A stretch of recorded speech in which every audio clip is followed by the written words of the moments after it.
Hello everyone and welcome back to our channel Quaint.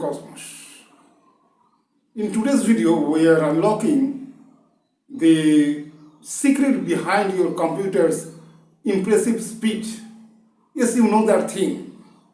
If you use computer, then that is known to you, I think. You know that some programs open instantly while others take a while. So what is the reason behind this? Actually, in your computer, there is a small yet powerful feature located deep inside your CPU.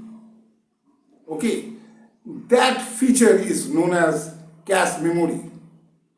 Yes, in our today's video, we are talking about cache memory, the speed booster of your computer or the speed booster of your CPU.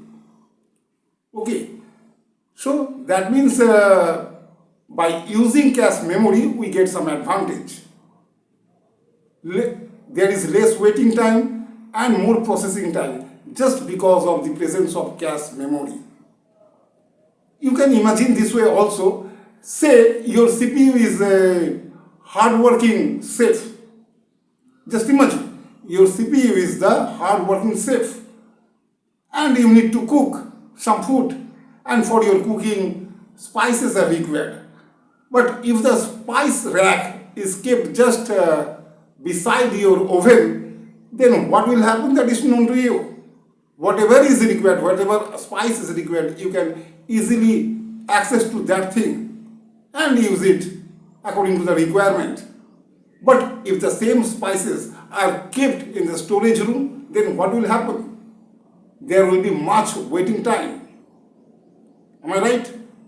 You need to go to the storage room, then you can bring the required spice from there.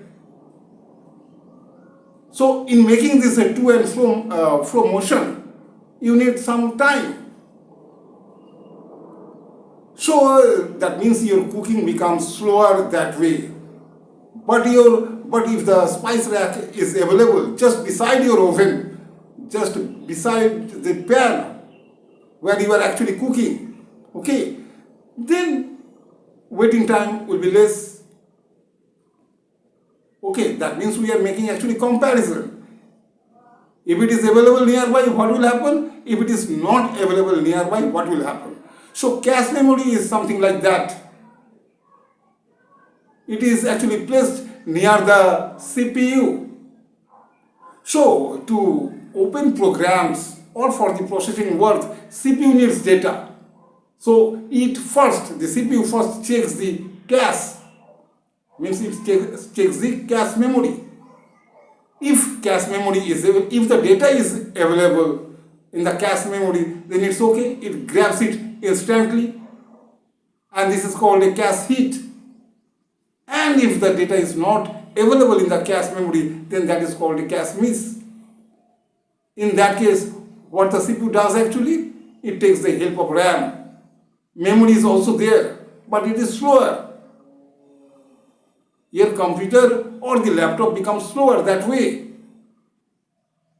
Whenever data is required, it is accessing the RAM. If the CPU is accessing the RAM to get its required data from there, then in that case the CPU becomes slower. That means your laptop or the computer becomes slower that way.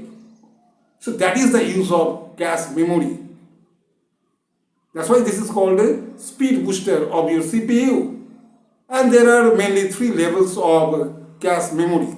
Okay, three levels are there: L1 cache, L2 cache, and L3 cache.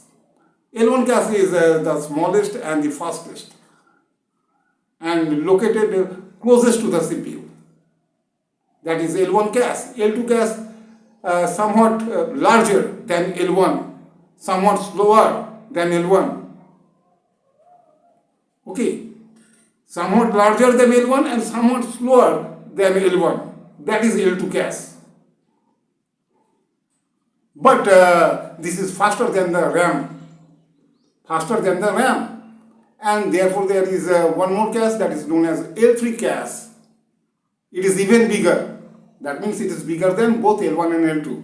If it is bigger than L2, that means it is bigger than also L1. and it is shared between the multiple CPUs. L3 cache shared between the multiple CPUs. So I have already explained how it actually works. Whenever data is required, it first takes the cache.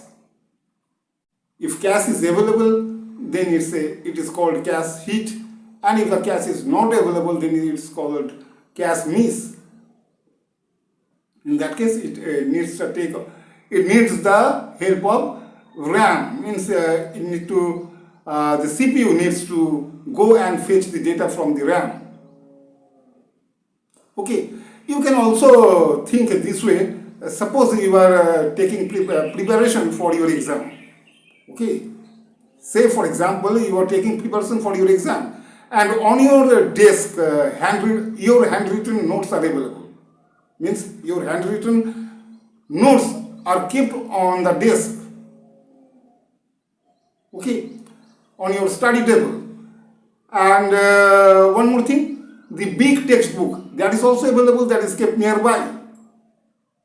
So access to which one is faster, that is known to you.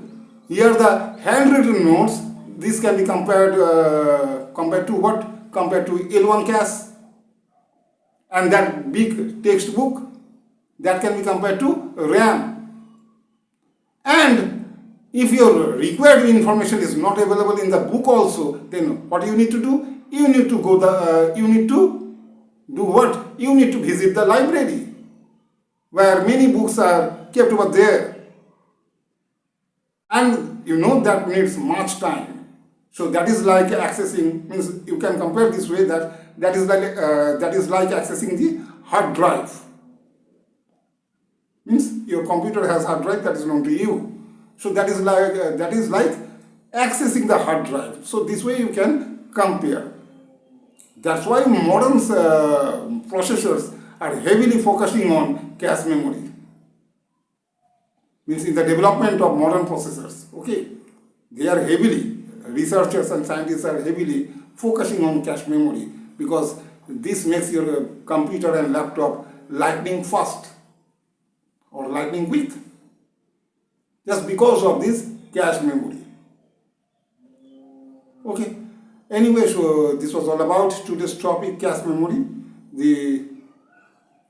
Yes, this was all about cache memory, and this is the end of this video. If you found this video helpful, please hit the like button and share and subscribe to our channel for more contents almost like this. Okay, and if you have any queries, please drop them in the comments below. Anyway, so this is the end of this video. Thank you for watching this video.